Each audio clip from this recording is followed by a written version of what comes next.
আসসালামু আলাইকুম। Science lab new মার্কেটের পাশে থেকে আমি মারুফ। তো আপনাদের এই ফুটপাতের ব্যবসায় কী ধরনের প্রোডাক্ট বিক্রি করে সেটা দেখানোর জন্য এই মূলত ভিডিওটি করা।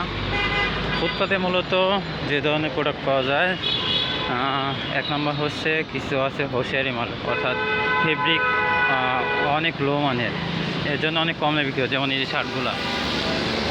এবং কি কিছু প্রোডাক্ট আছে এরকম গাইডের অর্থাৎ বিদেশিদের যে পরনের পোশাক আছে, যেগুলো নাকি অনেক দিন ইউজ করা, বাট এটাকে একটু কালার করে বা ভালো করে ওয়াশ করে এগুলো আবার বিক্রি করে।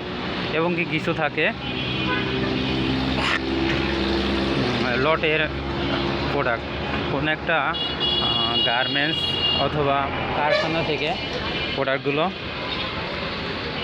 কৃষি চেকে যেগুলো ফেলড হয় বা ইন্সপেকশন ফেল হয়, যেগুলো নাকি ছোটোখাটো ডিফেক্ট বা রিজেক্ট থাকে, সেগুলো বিক্রি হয়।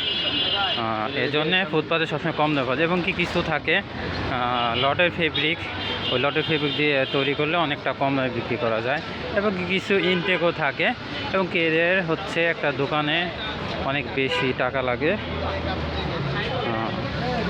অ্যাডভান্স দোকান ভাড়া দিতে, বাট এসব জায়গা অনেক তুলনামূলক কম, এর জন্য অনেক কম দামে বিক্রি করতে পারে। বাট একটা শোরুমে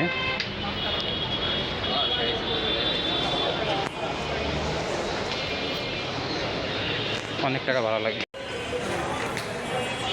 ওদের একটা শোরুমে অ্যাডভান্স দোকান ভাড়া অনেক,